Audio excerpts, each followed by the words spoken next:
I talked about it with Nneka. There was this article about you being like Osu or something. She basically was like, oh, Osu is like terrible.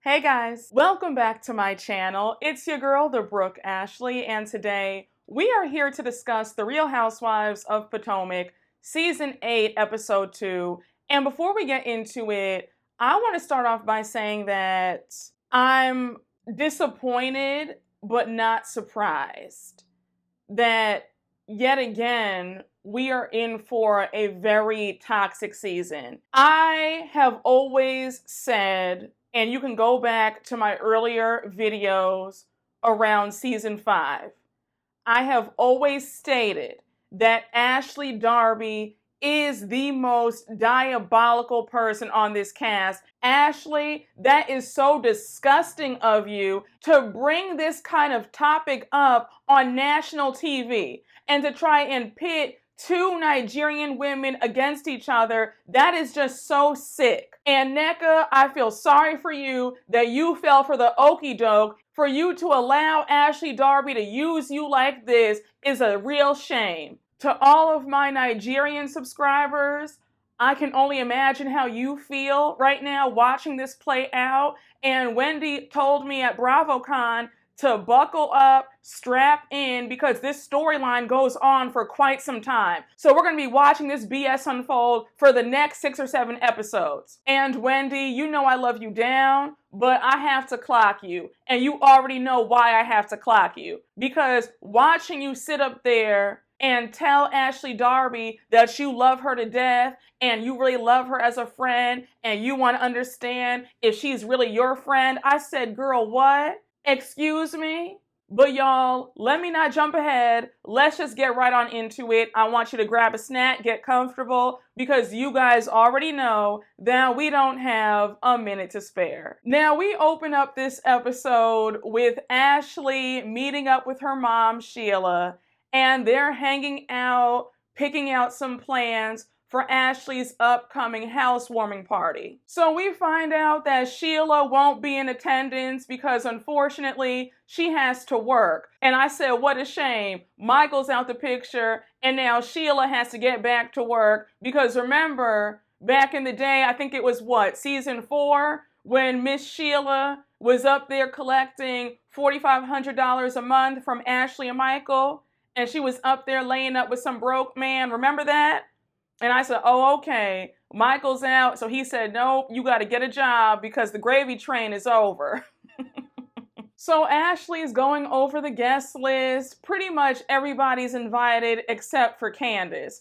So she goes on to say that she's excited to introduce her new friend, Nneka. Nneka's a lawyer who just moved here to be with her husband, and how Nneka is also Igbo, just like Wendy. Now, I thought it was so funny, and it shows you some of the phoniness of reality TV, because Ashley goes on to say that she met Nneka through one of her good friends, and they clicked. Now, shout out to one of my subscribers who lives in the DMV. She DM'd me right before the episode aired, and she gave me some tea. So she's best friends with someone who's best friends with Nneka, and Nneka did not know who Ashley Darby was. Never met her before. They were linked through producers. And my subscriber also told me the tea about how Nneka never even watched one episode and had no idea what she was stepping into.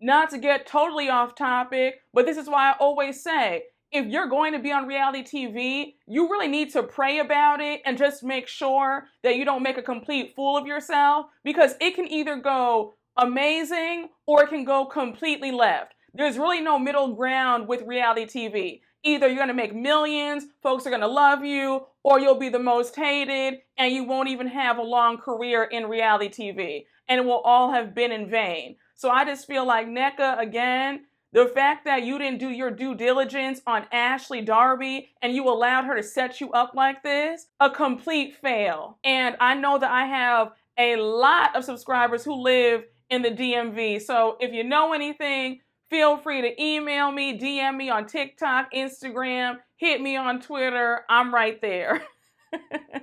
Can we talk about how messy Sheila is? Because Sheila started asking about the whole lawsuit. You know how Michael's suing Candace. So she says, what's going on with that? Is he really going to follow through with this lawsuit? So now Ashley starts lying, and there's a signature look that Ashley does when she's not telling the truth. So she's like, I don't know anything about that. Michael didn't tell me anything. All I'm saying is that he probably is going to follow through with the lawsuit because what she said about him affected his business. And on top of that, she just talks so reckless about people, and you can't do that. And I said, oh, Ashley, you want to play this game? Okay, so let's play it. Ashley, the same woman who was sitting up there spreading around how Robyn and Juan only had 25 American dollars in their bank account season 1, so that was okay? And then you sat up there in season 3 and you spoke about your good friend / former castmate about how she was an alcoholic. So all the things that you've said throughout each season have not been reckless. It's only what Candace says is reckless, but not you though.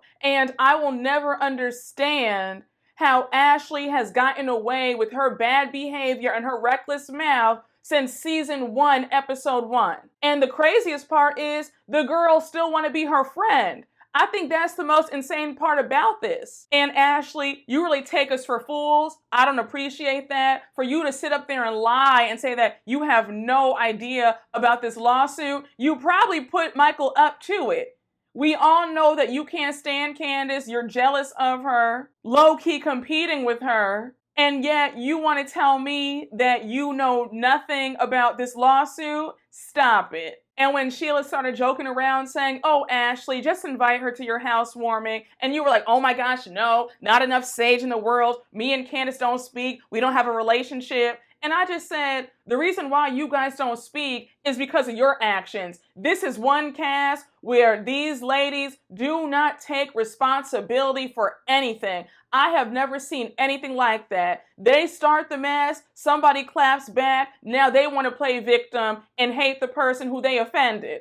How does that work? So now we jump over to Mia and Karen meeting up to try and repair their friendship. Now, we all remember what happened last season at the finale. Mia was talking about Karen was cheating on Ray with some guy in Vegas, and Karen did not take too kindly to that. So anyhow, Mia's trying to give Karen a hug, and Karen said, no, girl, I'm going to pass on that hug, but I'm going to hit you with the handshake. And I said, exactly. I don't know why you would even think that Karen would want to hug you with all that you did to her last season. So Karen says in her confessional that what disappointed her about Mia last year was the fact that Mia lied on her and the fact that they were good friends and Mia betrayed her. And Karen, let me just get you quickly, because I've already gotten on you in prior seasons about how you always want to play Switzerland. You never want to take a side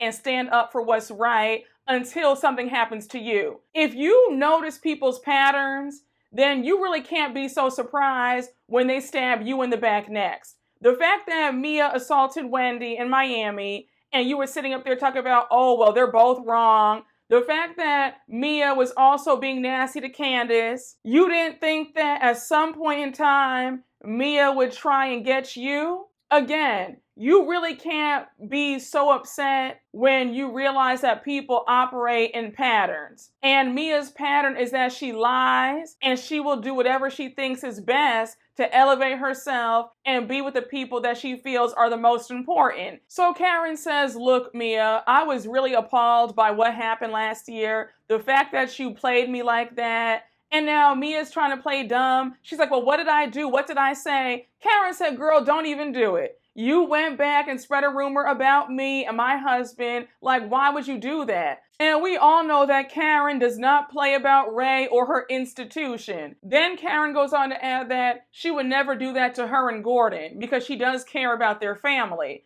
So Mia does cop to it and she says, look, you're right. I definitely did disrespect Ray. I didn't mean to. I don't know what I was thinking. And I just said, again, Mia, you do a lot of crazy things for shock value and you want to stay on this show. a lot of Mia's antics are rooted in desperation. So they change gears in the conversation. Karen's asking Mia how her and Gordon are doing. And Mia's like, we're fine. I mean, we're going through it, but we're okay. Now I said, you had to downsize from a 10,000 square foot mansion to now a 1,500 square foot apartment. The money has dried up. I'm sure you are going through it. So now Karen starts asking about Giselle's embezzlement claims. Remember how Giselle said at the reunion last year that it seemed like there was some embezzlement going on. So Mia says that the embezzlement claims are BS, but that she actually did think that at first when all the news came out. Now Karen's face had me screaming. She was like, girl, what? You really thought that your husband was embezzling? But I said, Karen, are you surprised? Mia is letting you know that she wants out. So she's like, yeah, I'm not really standing by him. I thought the same thing too. So now Mia tries to have a heartfelt moment. One thing I can't stand, when these ladies show their asses, now they want to be all emotional, talk about, oh, I was just going through so much, you have no idea. And while that might be so, that's just not an excuse to be a complete jackass. And Mia, despite what you were going through in your personal life last year, you had no right or reason to assault Wendy, and you know it. But Mia goes on to add that she was off last year because she was drinking while on medication. And Mia, while it's great that you're being honest for once, I still feel like you always have an excuse to justify your behavior. It's always something with you. And I feel like you're now revealing how you were on pills and alcohol to garner sympathy from the viewers because we all ate you up about what you did to Wendy last year. Because why didn't you share this at last year's reunion? Instead, you doubled down on it and pretty much told Wendy you don't care and gave her your ass to kiss. So now all of a sudden, you see that folks aren't messing with you anymore and the fans really got on you. So now you want to come with this sob story about how you were going through so much and you were mixing meds and alcohol together. So Karen goes on to say that Mia should share this info with Wendy because Wendy has no idea that her erratic behavior stemmed from mixing pills and alcohol, and that it's important for everybody in this group to have conversations and move forward. And I said, but Karen, these aren't little arguments or little spats or disagreements that you can get past. This cast is filled with women who have a deep-seated hatred for some people due to various reasons. This cast dynamic is not a dynamic with actual friends. We're not watching an actual friend group. We're watching co-workers clock in, clock out, and they're doing the bare minimum. They don't like each other.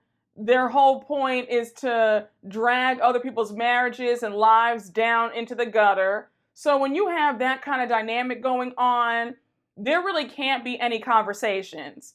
Wendy was assaulted. This wasn't some little argument or disagreement. This short scene with Candace at home, showing off her new home office and sitting down with her manager to discuss the tour, I don't have a whole lot to say about it. But when they talked about going to Chicago for one of the stops and getting Drew Sidora to come out, and Candace said, no, we don't need to do that. Like, I can get the butts in the seats. I don't need anybody. Now, the way production cut this scene, it definitely looked like Candace was shading Drew. Because even I was looking like, girl, what? Don't tell me Candace's head has swelled and now she's sitting up here with this big ego and trying to shade Drew. Because we saw last season of Atlanta, Candace had invited Drew to get on stage with her when she stopped in Atlanta. So I just said, let me find out that there's beef between them now, or Candace and Drew aren't getting along. But Candace did clarify on Twitter that her and Drew are still friends, still cool, and that it wasn't meant to be shady. And I said, now, girl, I'm glad that you cleared that up for us, because I was about to be like, Candace, what's going on? And again, I'm happy for Candace and her music career, but nothing really happened in this scene for me. So we can just move right on along. And look, I'm fair. Whether I like you, don't care for you too much, if your scene just doesn't do it for me, it doesn't do it for me. Now, I want to skip over this next scene with Robyn and Juan because it's more foolishness, and there's nothing more that I hate than watching a desperate pick-me choose a man over herself. And that's what we saw. It's more of the same foolishness. Robyn talking about, hey, Juan, the other day Giselle invited me over to her house. It felt like an intervention. They're mad at me because I'm not mad at you. So Juan's like, I don't care. I don't care. And I just said, y'all are both two clowns. Robyn, if you want to allow this man to keep playing in your face, then be my guest. If you're cool with it, then who are we to try to get you out of that situation? You obviously are content. You're at peace. You don't want to get upset with him. You want to turn a blind eye. So once again, why am I going to exert energy getting mad, yelling in front of my camera, and you don't care? It's stupid to me. This whole scene, I was shaking my head. Juan is playing her for a true fool. And Robyn, we get it. You don't care. You're the cool girl. You're the cool chick. You're the cool wife who doesn't care. There are no boundaries, no standards. Juan doesn't care. So guess what, sis? We don't care. And I thought it was so interesting when you guys started discussing Juan's firing and the lawsuit that's hanging over his head. And when Juan said, well, all I can say is that I did the very best. I was there for my team. I loved my guys. I put people before myself. And I said, so you put your basketball team before yourself, but not your wife and her feelings. Because if you truly cared about her the way you claim to, you wouldn't be seen out here in nail salons and laundromats, paying for hotel rooms for other women. That wouldn't be happening. So I just find it funny that you can put a whole basketball team first, but not your wife. And when Robyn agreed that she does the same thing, putting people first before herself, and I said, girl, we know that. You don't need to tell anybody that. We see it every single season, that you put Juan first and you put yourself on the back burner. So we jump to the next scene and we are introduced to the newest housewife, Nneka. Now, Nneka is a newlywed, and she and her husband have bought a brand new home in Potomac. So it's now her and Karen as the only two in Potomac, and everybody else is scattered around. But I just said, can we get some more housewives actually living in Potomac, please? Because Mia's in North Bethesda, Ashley's in Alexandria, right? Or Arlington. Then we have Wendy. Is Wendy in Baltimore? But Wendy's far. Candace is far as well, right? For us to have a large cast and only two of the women living in Potomac, that's a problem. Now, we see Nneka's new house. It's 5 bedrooms, 5 bathrooms, 6,000 square feet. And she's going over all the rooms and bathrooms with their contractor. And we find out that her husband's a doctor, and I think she said that he's a nightclub owner at night as well, and Nneka is a lawyer. But Nneka lets us know that she's actually rich. She comes from generational wealth, and she says that she had no idea that having generational wealth was a problem until she was closing on this house, because she forgot to disclose her other properties. We find out that her and her husband own 2 lakefront properties in Wisconsin, 2 properties in Florida, some properties in Georgia, and various other properties in Nigeria. So she's loaded. Bling, bling, bling. Bitches is mad. Nneka saying that she wants to have children and how she washes down her prenatal vitamins with champagne. I just said, now, girl, if you're trying to conceive, taking prenatal vitamins with champagne don't seem to be like the best combination to me. But hey, what do I know? But I just thought that you should take prenatal vitamins with water. Just a thought? No? Yes? Let me just say this. I love seeing Black wealth. I'm here for it. I love the fact that she has money, she comes from money, she's living well. But that's really where it starts and stops with me, because knowing that she's about to be on some BS with Wendy and side with folks who really don't have her best interest at heart, but are only befriending her because they hate certain folks on this cast, that's what's troubling. Also, I felt like Nneka is trying so hard, and there was just a bit of phoniness in her confessional. I just feel like, settle in, you're on the show, there's no reason for you to feel like you need to act. I don't know, does that make sense? I just felt like she was trying so hard to sell us that she's this rich, fabulous woman, and it's like, girl, we know that you're rich and that you have it like that. But her personality to me just fell a bit flat. Does that make sense? Like she was just trying so hard. I don't know if reality TV was the best choice for Nneka. I don't know. I could see her low-key being a one and done, where this is her first and last season. But we shall see. But Nneka, welcome to the Real Housewives of Potomac, and you are going to be in for a very interesting ride, especially with what's about to go down. So now we jump on over to Wendy. She's meeting up with her producer, and they're looking at studio space because Wendy wants to start her own talk show. So Wendy says that she's a multi-hyphenate, she's a mom, wife, author, professor, and now a talk show host. So Wendy continues on by saying that her show would be a mix of politics and serious matters, but there would also be some fun where they would talk about some ratchet stuff too. And Wendy, I'm here for it. I am here for going after your dreams, doing it big, but it did throw me for a loop, because I remember clearly, like everybody else, that last season you wanted to open up a bar. So I just said, okay, so are the bar/restaurant dreams put on hold now to pursue being a talk show host? Or do you still plan on opening up a bar as well? But now we see Wendy and her producer discussing production costs. And I just said, Wendy, did you factor any of this in? It reminded me of when you and Eddie were going over production costs for your candles. You had no idea. And I just said, Miss Mamas, I'm going to need you to do some more research. But Wendy and her producer go over names for the show. And I think Wendy wanted to name the show Zen When. Her producer said no. Like, we're not doing that. No.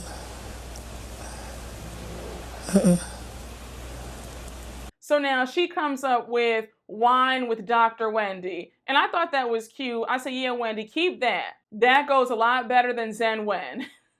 Now, this next scene with Karen, Ashley, Giselle, and Mia meeting up to go and do some Pilates together. I have quite a lot to say about that. First of all, though, Pilates is that girl. You want to get toned. You want your body to be snatched.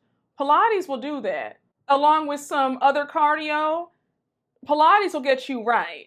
Okay, and I'm loving how I'm seeing more and more of us in Pilates too, because Pilates is that girl, just an FYI. And once again, production deserves a raise, because that whole 80s aerobics edit that they did while the ladies were working out had me screaming. So they finished working out. Ashley points out that she's shocked to see Karen and Mia getting along. And Karen says, yeah, the other day, me and Mia met up to talk. We're still not all the way there yet, but we're working on it. And then she makes a joke about how they're not giving hugs yet. It's still a handshake. So Giselle interjects and she brings up how she had an intervention for Robyn at her house the other day. And Ashley and Charisse were also there. And then she goes on to add that Karen actually owes Robyn an apology because she brought up rumors to Robyn about the lady in Georgetown last year. So Karen's like, you know what, you're right. If we're gonna go off of what I just said about no more rumors about each other, then you're right, that's fair. I probably do owe Robyn some grace and an apology. So now Karen wants an update from Ashley about what's going on between her and Michael. She's like, are you guys divorced yet?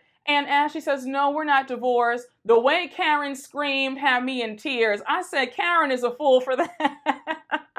So Ashley says, while they're still legally married, they live like divorced people. She's away from him, she lives on her own, and her name is the only name on the deed of that house. Now, correct me if I'm wrong down in the comments. I asked this on Twitter, but I could have sworn that in last week's episode, Ashley said that Michael's name was still on that house too, and that she was happy about that because just in case something happened to her, she could still rely on him for help. Again, if I misheard Ashley, let me know, but I could have sworn that she said that that man's name was still on that house. So of course Mia has to be messy, and she brings up the whole lawsuit with Michael suing Candace. So here goes Ashley lying. She's like, I don't know anything about that, but it's public record though. You can find out about that on your own. I said, why are you doing this, Ashley? You know good and damn well that you know all about that lawsuit.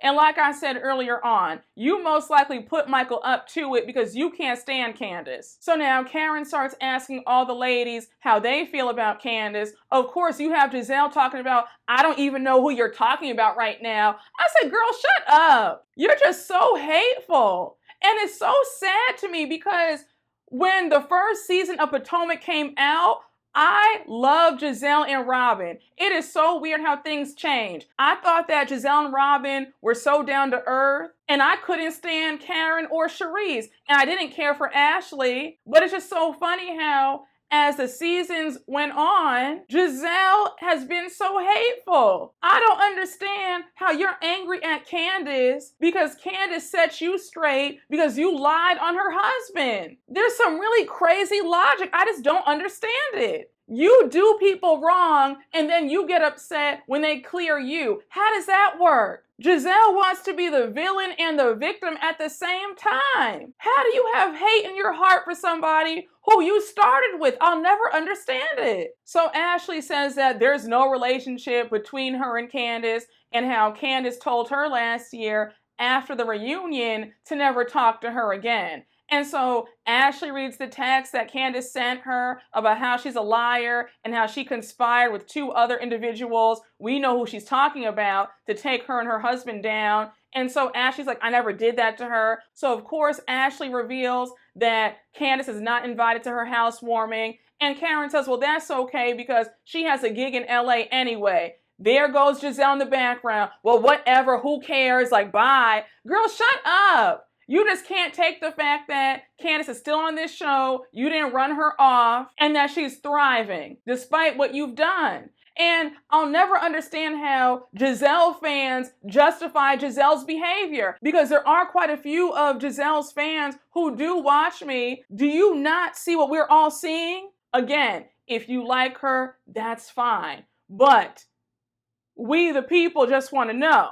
do you guys see what we're all seeing? So Ashley reveals that she's excited for her housewarming party and how she can't wait for them to meet her new friend, Nneka. She's like, Nneka's a lawyer, she's beautiful, she's fun, and I'm so excited for you guys to meet her. And Ashley, we know that you're excited. You're excited to set this new girl up. So now we get to the day of Ashley's housewarming, and Ashley has some tents up, some tables, a full bar with a bartender, and some food. The food actually looked good. She had some mini lobster rolls. I said, okay, Ashley, I'm going to give you a half a point for having what seems to be a nice party with a full bar and a decent spread. So, and that's the nicest thing I'm going to say.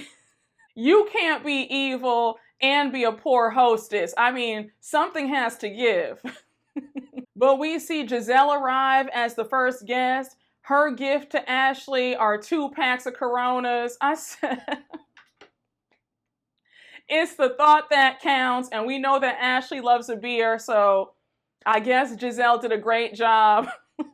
Well, I was just thinking, you couldn't get her a gift card. We got some cheap folks in Potomac, don't we? And do you see how messy Giselle is? When her Uncle Lump and Ashley were standing around talking, and when Uncle Lump brought up the Bahamas trip, he was like, oh, how was it? And Ashley was like, oh yeah, it was great. We had a good time. And here goes Giselle bringing up the fact that Michael was on the trip too. Uncle Lump's face was priceless. He looked at her like, girl, what? Michael was on the trip with you? Like, what are you talking about? Ashley was like, well, yeah, I mean, what had happened was when I FaceTimed you, Uncle Lump, I had FaceTimed you when Michael took the boys to the water park.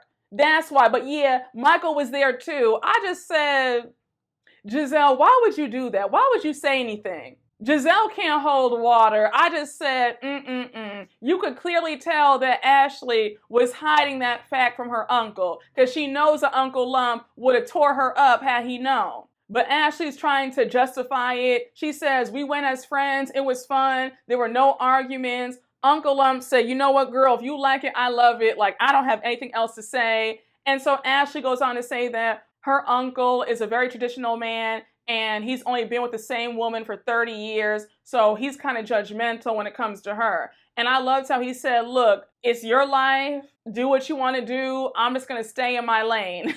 So at this point, we see Mia and Karen arrive, and now we see Charisse arrive. Now, I thought it was too funny that Karen and Charisse had on the same outfit in different colors. Charisse's outfit was blue, Karen's outfit was purple, and Giselle was being messy again, talking about, oh my gosh, you guys are wearing the same outfit, y'all should take a picture. The same way you'd be upset if somebody said, oh, you and Wendy should get together and talk and take a picture together. Leave Karen alone about her and Charisse. Just drop it. Now here's where the BS really starts, right? Wendy arrives right as Ashley is about to give everybody the house tour. So she gives Ashley a hug. Now she walks over to Karen to give Karen a hug. Now mind you, Giselle was standing right next to Karen.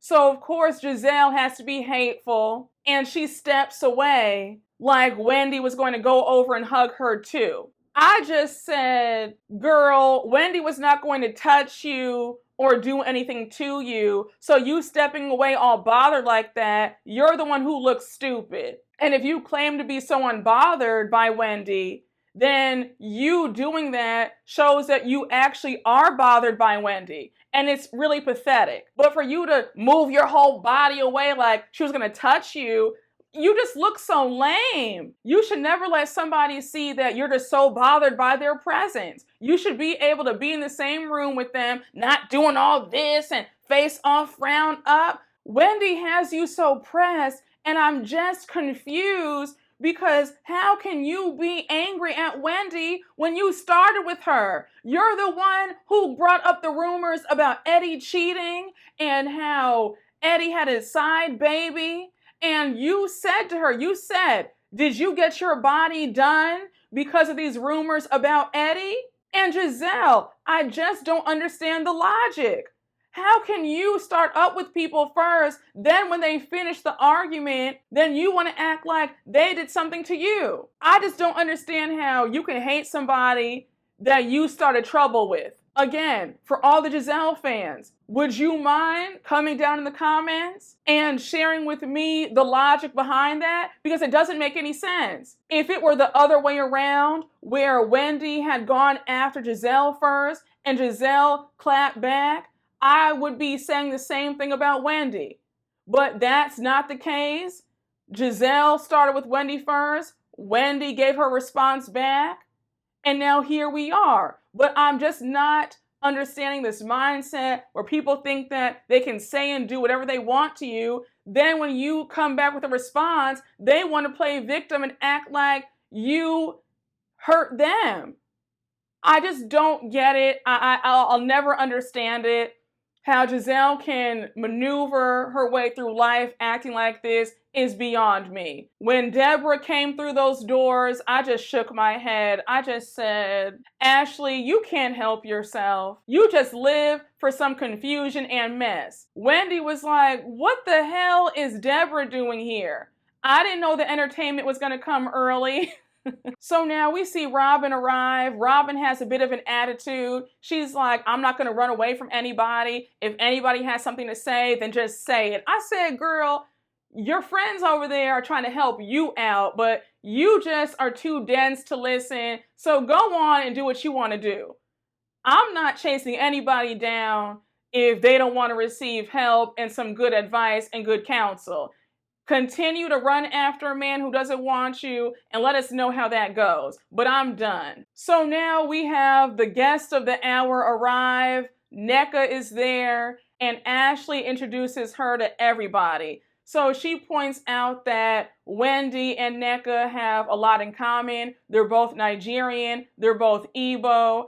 And now you have Wendy saying, girl, why are you letting them pronounce your name the wrong way? So Wendy says the correct pronunciation of Nneka's name. And Nneka says, girl, it's okay. They're American. Make it easier for them. Now, I can't tell anybody how to feel about their name and how to pronounce it. I feel like there are a ton of names that might be hard to pronounce at first, but we get them right. And I feel like your name is important. You know, if you've ever read Dale Carnegie's book, How to Win Friends and Influence People, he says that always remember somebody's name, always pronounce it correctly, because a person's name is the sweetest sound to their ears. It just felt a bit like pick-me behavior, like you're trying too hard to win the cool girls over. So, oh yeah, just call me whatever. And I feel like, no, it just gives me that you're too concerned about fitting in to really value yourself. You know what I'm saying? But hey, if she likes it, then I love it. So we cut to Giselle's confessional. She says that she loves Nneka already. Karen says the same thing. She says that she dresses really well. That's her kind of girl.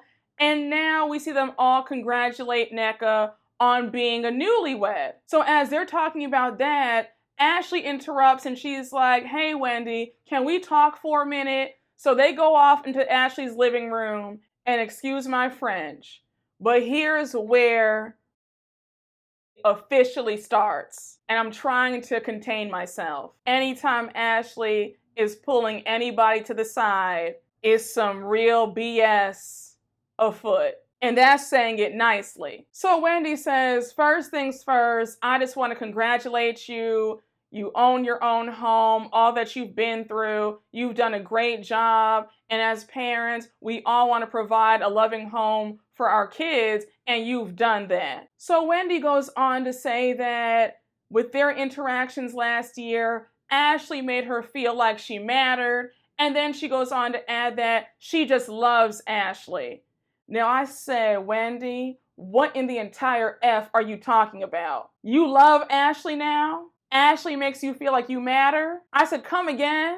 What show have we been watching? Because I know I've been watching this show since season 1, episode 1.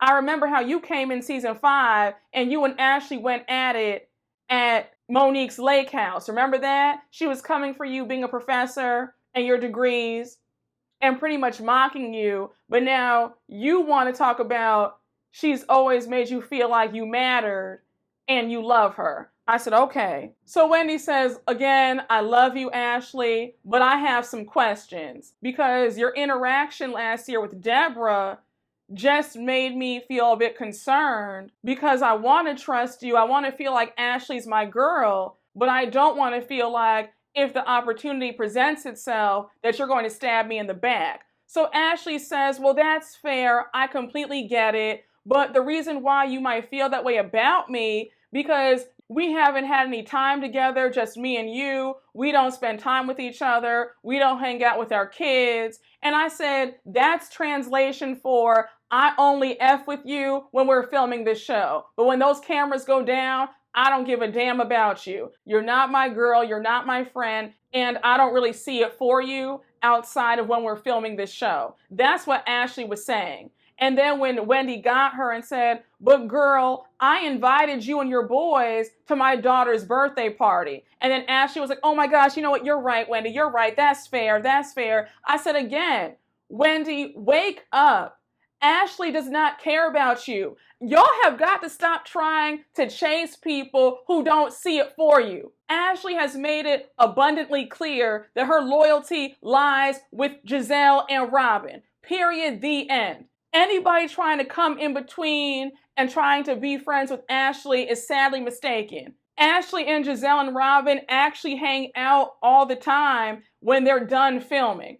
They actually have a friendship, okay? They actually like each other. It's an alliance, whatever you want to call it. But those are the only people that Ashley F's with outside of filming. Everybody else, she can take or leave. And it's reminding me of Tammy Roman on Basketball Wives when she was chasing behind Evelyn and Jennifer Williams. Again, Wendy, I'm getting really tired of this narrative with you trying to get Ashley to be your friend. Ashley only F's with you during filming. That's it. That's all. See it for what it is and just be okay with it. Make peace with it. And I was getting more and more irritated listening to you say that when you're around Ashley, you want to feel like you're in safe hands. I said, again, Wendy, you've been on this show now for what, 4 seasons? Don't piss me off. Ashley has been the same person since day one. There is no loyalty with her. That woman stirs the pot, throws rocks and hides her hand and causes all the chaos and confusion and walks away scot-free. So Ashley says, well, I understand that. I don't want you to feel guarded in this group. Then she says, but you do want me to tell you things, right? And Wendy says, yeah, of course. Like, tell me. If you know something, tell me. So here goes Ashley doing what she does best. So Ashley says, well, I wanted to tell you that me and Nneka met up for lunch a few days ago, and I was telling her all about how esteemed you are, how you're a doctor, and I felt like her response was a bit shady. So we cut to the flashback, and Nneka's like, well, is she a doctor of medicine or a doctor of philosophy? And you have, of course, Ashley being like, oh, well, you know, she's a doctor of philosophy. She has a PhD. And Nneka's like, oh. Now, that clip was definitely showing them both in a shady light. I didn't like that. Honey, if somebody has 4 degrees and their PhD, there can be no shade thrown. That's a huge accomplishment. And like Wendy said, less than 1% of people have a PhD. So I don't care if she's a doctor of philosophy, of medicine, she's a damn doctor. So here's where your blood is about to start boiling. Ashley brings up the article that came out some years back when Wendy and Eddie joined the show, I have to add, about Wendy being Osu. I don't even feel right talking about this if I'm being completely honest. But Ashley insinuates that Nneka was the one who brought this article up about Wendy, and we see the flashback, and it's Ashley bringing up the article about Wendy, and Nneka's giving her the backstory. I have to say, I love how the producer called Ashley out about that, and he said, now, Ashley, why are you telling Wendy that Nneka was talking trash about her when you're the one who brought the whole topic up in the first place? You have Ashley looking so dumb, talking about, oh my gosh, you know what, you're right, I remembered it wrong, oh my gosh, it's the tequila. I said, girl, ain't that much tequila in the world. First of all, Ashley, you need to feel ashamed of yourself to bring something like this up. This is a very big deal. And you do not have the qualifications to even talk about such a matter. I don't even feel right repeating this either. This is shameful, it's evil, it's vile, it's wicked, it's disgusting. So Wendy clears everything up. She says that Osu comes from the ancient gods in Nigeria. Her family is not that. But basically, it's a group of people who are pretty much considered outcasts. Then Wendy goes on to say, you saw how I invited you to Cam Sip and See, how everybody was there celebrating. if we were Osu, nobody would be coming to any of our events. So again, that's not us. It was clear Wendy was livid. I was livid watching this. So I can only imagine how Wendy felt. Did you guys notice the glee and the joy that Ashley had repeating this? I just said, I will never understand how people can talk about Candace's mouth, but they completely disregard Ashley. Ashley is reckless. This is beyond reckless and insensitive and just downright disgusting to bring this up on a national stage. And Ashley, you're really out of line because you are not Nigerian. So you really have no right to touch on this at all. This is really evil. And the fact that we're about to watch this for the next several episodes, I'm not looking forward to that at all. And Nneka, you're watching this right now, seeing firsthand how Ashley sets you up. We close out the episode with Wendy saying that she's shocked and disappointed that a fellow Nigerian sister would even bring up some fake blog articles, and she expected more. And I just said, again, y'all, buckle up. It's about to be a really bumpy ride. Wendy warned me at BravoCon, and all I can do is just pray before every episode and every recap. And I'm still in shock that they even allowed Ashley to even bring this storyline up. And Ashley, I hope that Wendy reads you for filth at this upcoming reunion. But y'all, that was my recap. I hope you all enjoyed. Thank you so much for watching, and you already know what to do. Please make sure to like, comment, and subscribe, and I will see you all later. Bye.